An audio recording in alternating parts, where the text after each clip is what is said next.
Hey Chief, Hey Cyrus, how you doing? not bad. How are you? Excellent. So in our last video, we talked a lot about the current state of the comic book industry Sure. again, and one of the things that we're really focusing on were some of the continuity errors or issues, Yes. and because the comic book industry is so old, some of the issues that come along with that.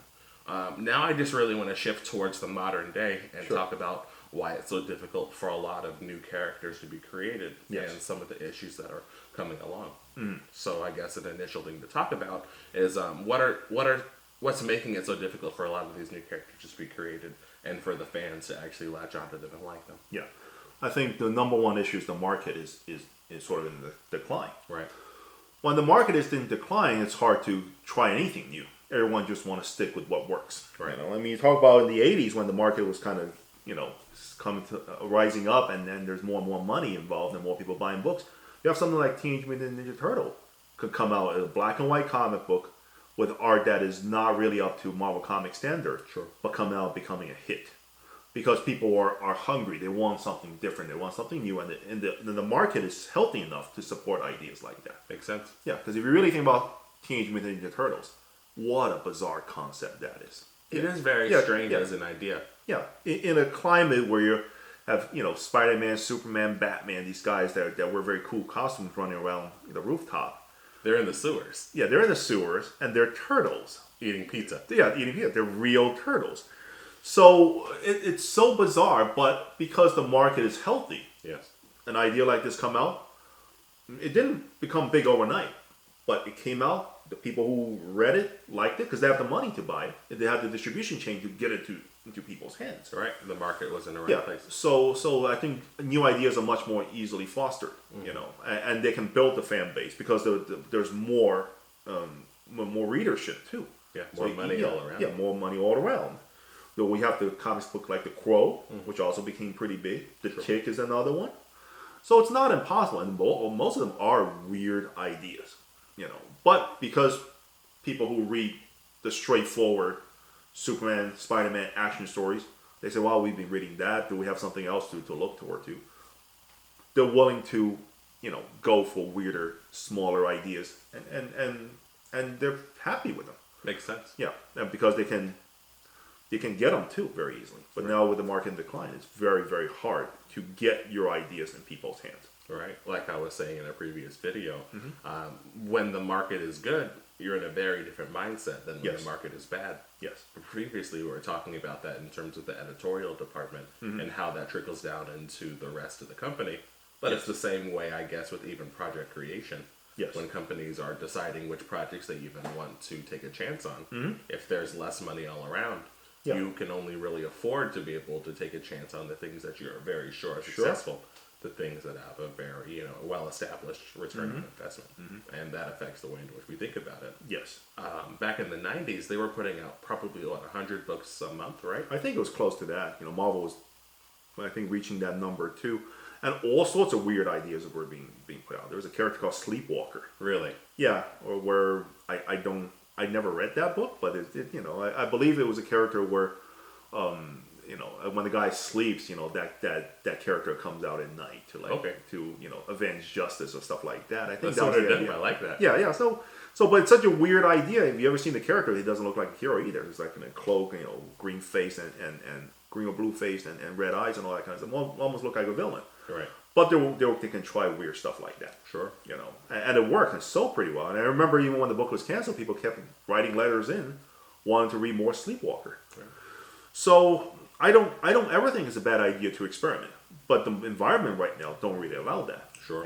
And then even the way they are, it's weird because nowadays when they create a new character, it's really taking an older character and updating it. Repackage it with a completely different identity or look and everything. Right. As opposed to really creating a brand new character Right. fitting the time and the era of what goes on. Sure. Like making Thor into a woman and calling her Jane Foster. That's kind of like the lesser of the problem because taking a hero and then turning into a female version, that's happened over and over. Sure. Supergirl, Batgirl, that's okay. But you talk about how do I put it? But not really saying, okay, if we want to reach an Asian market, what the Asian market used to. What do they like to read? And if you look at it, you go, well, Asians generally read Japanese comic books. Why didn't Marvel say we want to reach that market? Get like anime style art or manga style art, Sure. to cater to that audience. They don't think like that. They just think, okay, now I have maybe a Chinese Spider-Man or a Korean Hulk was what they had. And it's kind of like, yeah, but in Korea, if you look at their comic books, they're very Japanese shoujo style. The girl comic book is kind of the dominant look. It absolutely is. Yeah. And that's where most of the new comic books now are being made. Yeah, a lot of it is. And they do almost like soap opera, Romeo and Juliet type of story. So you have to say, okay, if I want to sell superheroes to that, I gotta make a book that look like that has character that probably fall into that kind of setting. Sure. And Something that's familiar. something familiar to them to get them to want to pay attention. Makes sense. And I've never seen Marvel make that kind of effort. And I remember even years ago when DC announced, this is probably early 2000. They announced we're gonna create a line of books just for girls. And I remember like online there was a female reader that replied saying, well, if you want to get female audience, how come you don't have a single vampire book in your lineup? That's a good point. Yeah, because the female readers love vampire stories. Mm-hmm. So it's weird stuff like that. I look at the industry do and says when you try to get a new audience, you gotta look at what these people read, what they like, what they're used to, and then feed them that, and then kind of slowly pull them over. Makes sense. And the weirder part is that because the Marvel movies and DC movies are hitting around the world, and more than ever, fans in other culture want superhero, and they can't get them properly. It's weird to me. It's like, wow, it's so easy to get them now. As opposed to back then, when I was reading Marvel comics, I go back to Taiwan or I go to other countries. You show them that, they're like, they don't care. They want their Dragon Ball action and all that kind of stuff. But then here's the thing that we just talked about. So they're able to sell Dragon Ball over the world. Yeah, they can. People here wear, Goku T-shirts and all that kind of stuff, and it's a big deal in South America. They host like events where thousands gather to watch over there. And this is, a comic book. We really can't reverse that. Where we used to be very good at sending American culture around the world, now it's the other way around. Yeah. And then I think the other problem comes to if manga is getting big, anime is getting big, why is it that Marvel is not try to at least create maybe a subline of books that looks and feel like that? Sure. And really can get the kids that watches anime on Netflix or Crunchyroll. Like My Hero Academia, for Yeah, goodness sake. yeah. The best-selling superhero book is a Japanese manga superhero now. It's amazing. Yeah, isn't that? Yeah, I think they have sold 25 million copies. Right. And then we don't even recognize here in our sales chart. And I think that's the denial in the industry too. Yeah, the industry needs to say these genre are big. Yes. These styles are big. These kind of simpler ideas are big. Sure. We need to try to at least get that audience. Yes.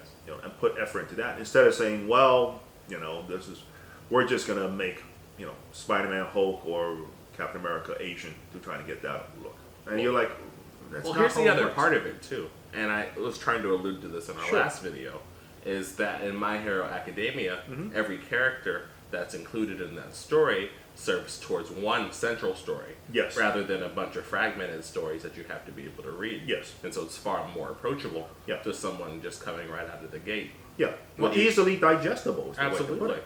Yeah. You can recommend someone My Hero Academia, and they can watch it and they Sure. can fully understand it. Yes. And you're not going to have to read 12 other different chapters of other No. books in order to be able to have a full understanding of the context. Yes. While with Marvel and DC, the great and bad thing about their universes that they've created is that you have a lot of different entry points. Yes. But also that means it's a lot harder to be able to. Yes, enter. they're so big right now. Because I had a discussion once with an old editor of mine, and he basically said, he goes, when I started out in the industry, like you and I, when we were back there in the 90s, and Marvel has about maybe 40 years of continuity in history. Yes. He goes, now it's like up to 80 years. And you think about that, you go, yeah, that's daunting for people to get into. Absolutely.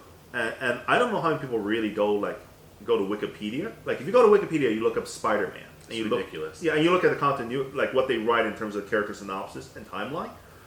It starts off very normal. Peter Parker was a high school student that was bitten by a radioactive spider. Then he graduated, he got a job, he got married. It was all kind of normal. And now you read it, it's like, then his marriage was annulled by Mephisto, the devil, and Mary Jane is really no longer married to him. But then also in another continuity, they have a daughter.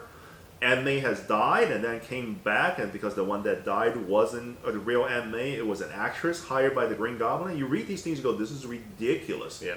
Doesn't make any sense anymore. It went from something very simple and you can kind of follow the logic of a character's life, right, to I can't relate to that. Right, makes sense, and that's because it's been going on for so long. Yeah.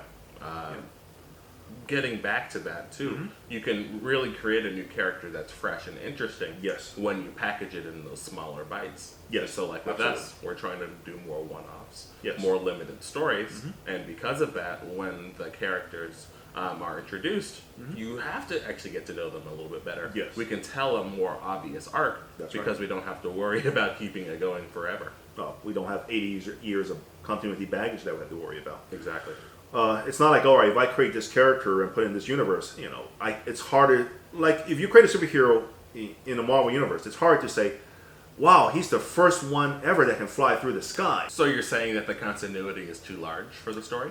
I think you can have a big continuity, but you just got to be far more careful when you manage something that becomes like this monster size. Sure. Of storylines that's everywhere. Multiple character, multiple lives, multiple ideas you're trying to explore. Makes sense. And that's always been the challenge of maintaining a universe that large. But of course, we're a much smaller company right now. We can start from the ground up and do easier to digest bite-sized stories, and that's kind of what we're going for. Absolutely. I think that's definitely a big advantage to having a smaller company. Mm-hmm. And so while we're still small, let's try to take advantage if that's the Sure. best way we can. The other thing that I believe that when I'm looking at a lot of these properties is that having multiple different angles that you're approaching it from make it a little bit more difficult to be able to keep the genre proper. Yes. The genres sort of can shift depending on which character you're telling the story from, and that can be a turnoff to some readers. A good example of this, in my opinion, would be like when you're watching Daredevil versus Jessica Jones versus Luke Cage versus Iron Yes, Fist. they're all very different genre stories, and they try to... Then when you put them together as the Defenders, Yes. suddenly now the genre doesn't quite mesh the way in which you want it to. Yes. Because the stories that they sort of involved themselves in were very different. Well, I think the problem is they I don't know if they didn't really try to pick a very direct route to put them in. Just say, okay, they all did their own thing. Now let's put it into a action type of series and a movie. Yes. Just to have them fight a bunch of guys and not explore their own little weird idiocracies anymore. But I don't know if that's because they didn't really think about what they want to do with it. Sure. Because you can say yes, Captain America, Iron Man, Hulk, and Thor were kind of different, but and then you throw them into the first Avengers movie, but that was just concentrated on a big action movie, Right. Just have them fight, and people had a good time at the end. And you kind of have to say what they're going to do, and so. But they still somewhat exist in the same genre. Yes. Even if one is sort of fantasy based, yes. The other one is a monster, but it's still action based. Yeah, the other one's a political sort of action movie. Yes, yeah, because most of the Marvel cinematic movie tones are the same across the board. Right. They have a little bit of romance in there. They have love interest. They have some comedy. They got actions, and they fight a bad guy. Still very similar. Yes, because all the Netflix characters were, they all kind of exist in their own completely different genre and tone. So that was why it was, it's a little hard to put them together, and probably needed a little bit more careful maneuvering. Right, and I loved what they did. I'm not gonna lie. No. Daredevil was awesome. Yes. What's it called? Luke Cage was good, and I really liked Jessica Jones, especially the first part of season 1. I thought it was really well put together, especially with Kilgrave. So I'm not dumping on them in any way. No. But I'm just acknowledging the larger problem and difficulty of trying to be able to port all of these things together. Well, but that's really what I've been saying all along. Right. When these things starts to get bigger, you have to be much more careful with the way you manage these characters. Well, if you look at someone like the Joker, that character keeps on being reintroduced to us in different packaging. Sure. If you look at every iteration that's been brought forward, it's been done a little bit differently. Sure. And it's being compared to each other, but it's also being compared by itself. Yes. Because it essentially is a different character. Yes. And so when we think about it like that, I don't think it's necessarily a bad thing to be able to do that for other characters also. But one of the reasons why the Joker was such a success was because it was by itself. We were able to do a character study of that particular character. Yes. Well, I also think Joker has the benefit along the line of all Batman, franchise itself, is that there's different takes that's been done. You talk about the '60s where there's the Adam West, Cesar Romero Joker, Right. which is portrayed very differently. Then you have the Jack Nicholson in the late '80s, early '90s era. Sure. To the Heath Ledger version. Yes. And then even the Mark Hamill cartoon Batman the Animated Series version. Awesome. Yeah, they're all great. Yes. But I think that character has the benefit of going through those changes, and I think I think the audience are first prepared mentally to say, I want to see this new take on it. Yes. I think the audience has, because they've seen so many, versions that existed before. But I also think it gives the producers and the creators that are creating new versions something to base it off and says, okay, what worked and what didn't work? Or what can we tweak to make it more interesting for modern day audience? Well, it's not as easy to do that with other characters. No. Because the Joker is far more ambiguous and far less defined than a lot of other characters are. Yeah, nobody knows his origins for many years. Even now, the one they presented in the Joker movie, you don't know if that's real or not. That could be on his head. So it leaves that shades of gray to kind of play around with. Right. But you can't really take Batman's origin and mess it with it too much. You can't. Because then they wouldn't be Batman. That wouldn't be Batman. You can't do the same thing with Kingpin. He is who he is. Sure, well, can't do it with Spider-Man either. Right. So I think there's areas that allows you to play around with. Yeah. And then because there are examples that were set before, that you can kind of say, okay, well, that's kind of what they did and worked. Let's port it over and kind of keep changing or pushing the envelope a little bit. Exactly. I think that's fine.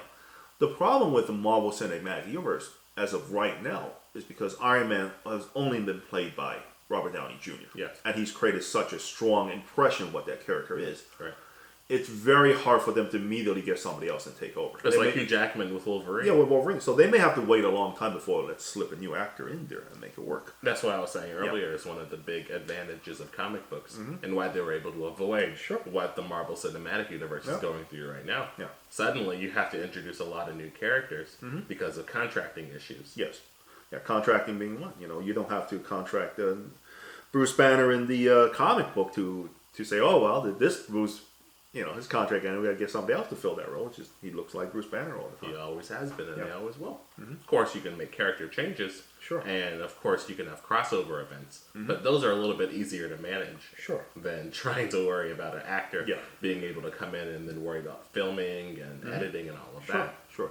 Yeah, that's the advantage of comic books. You're right. Your imagination can get as big and far as you want. And you can keep certain things looking the same, or you can completely, radically change it to the way you want. If you look at the worst example of this, the person who's been hit the hardest by this, I'd say is Jared Leto.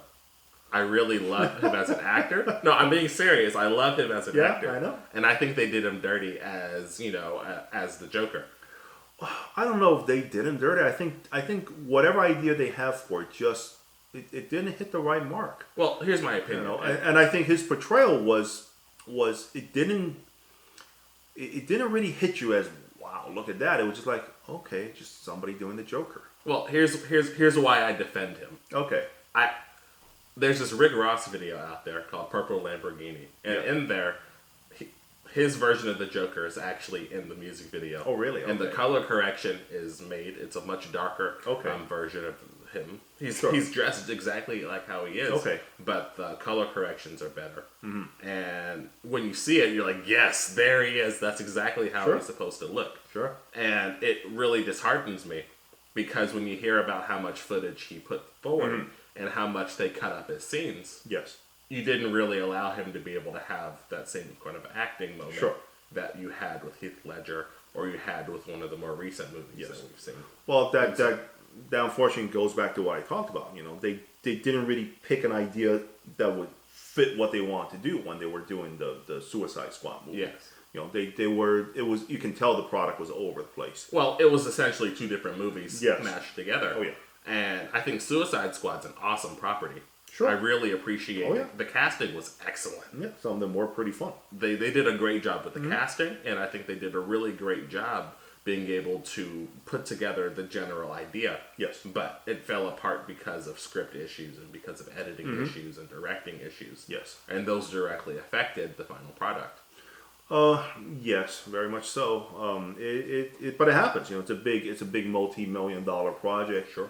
Multiple wheels in motion. You know, multiple, manpower, director, producer, the company executives. I don't always blame when a movie derails, just because I know there's so many moving parts in place to make it happen. Well, that's exactly Yeah. my point. Yes. Is comic books. Comic books, They don't have that same structure in no, place. but that's why when comic book derails, it's really kind of like what happened there? You know, it should be like maybe 5 guys the most working on this project, and out of the 5, maybe only 2 or 3 are the real idea contributors. Yes. So it's very strange, to look at the comic book industry today and says, why are we in the gutter? And there should be ways to pull ourselves out of that. I agree. Yeah. So there's a lot to consider, but I think that's enough for this video. Yeah. In our next video, I hope to just talk a little bit more about the comic book industry and what we can hope to do to help improve it in the future. Because we definitely believe that Brushpix can be a part of the solution. Of course. But there can be other things that they can do the larger companies can do, along with the fans. Yes. So all of that together, I think, is important to acknowledge. Oh yes, definitely. All right, so we'll talk to you again soon. Yeah. See you guys next time. Bye, guys.